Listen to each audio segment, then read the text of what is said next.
ब्लाऊजची cutting करताना आपण या छोट्या छोट्या चुका करतो, त्यामुळे ब्लाऊजची जी फिटिंग आहे ती आपली स्ट्रेट येत नाही. आर्मोलचा शेप जो आहे तो आपला परफेक्टही येत नाही आणि तिथे आर्मोलमध्ये झोल येतो. शोल्डरचा नेहमी आपल्याला शोल्डर डाऊनचा हा इश्यू येत असतो. तर हे कशामुळे? तर ह्या 3 टिप्स तुम्ही फॉलो करा, तुमच्याही ब्लाऊजमध्ये काही प्रॉब्लेम येणार नाही. पहिली गोष्ट आपण गळ्यापासून घेऊया.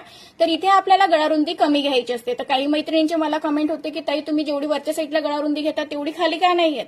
तर पहा, आपण जेवढी वरती घेतली तेवढी जर खाली घेतली तर आपला गळ्याचा परफेक्ट असा शेप इथं येणार नाही. त्यामुळे गळारुंदी फक्त आपण वरच्या साईडलाच कमी घेत असतो. आता ती का घेत असतो? कारण आपला शोल्डर डाऊनचा इश्यू नको होण्यासाठी आपण गळारुंदी वरच्या साईडला कमी घेत असतो.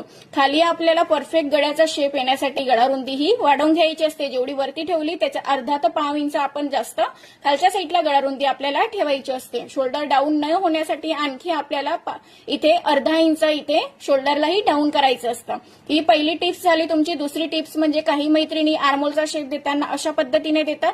जर तुम्ही अशा पद्धतीने आर्मोलचा शेप देत असतील तर इथं तुमचा एक्स्ट्राचा कपडा इथे होईल आणि त्यामुळे परफेक्ट असा ब्लाऊज आपला दिसणारही नाही. तर त्यामुळे शेप देताना आपल्याला अशा पद्धतीने नाही द्यायचा आहे. तिसरी टिप्स म्हणजे पहा, आर्मोलचा शेप देताना परफेक्ट असा शेप येण्यासाठी आपण इथून 1.25 इंच आपल्याला घ्यायचा असतो डीप नेकसाठी आणि इथून असा शेप देतानाही फिटिंगची जी चेस्ट साईजची लाईन आहे तिथं आपल्याला जॉईन नाही करता आपण खाली पाव इंच जर घेतला तर तुमचा आर्मोलचा शेपही परफेक्ट येणार, तिथे तुमचा पफ वगैरे पण येणार नाही आणि अशा पद्धतीने पाव इंच खाली काढल्याने तुमची जी फिटिंग आहे ती स्ट्रेट अशी येणार आणि परफेक्ट असा ब्लाऊज तुमचा तयार होणार आहे.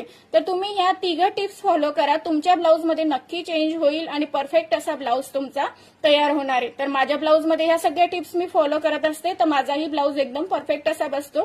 तर तुम्हीही नक्की ट्राय करा आणि व्हिडिओ आवडल्यास लाईक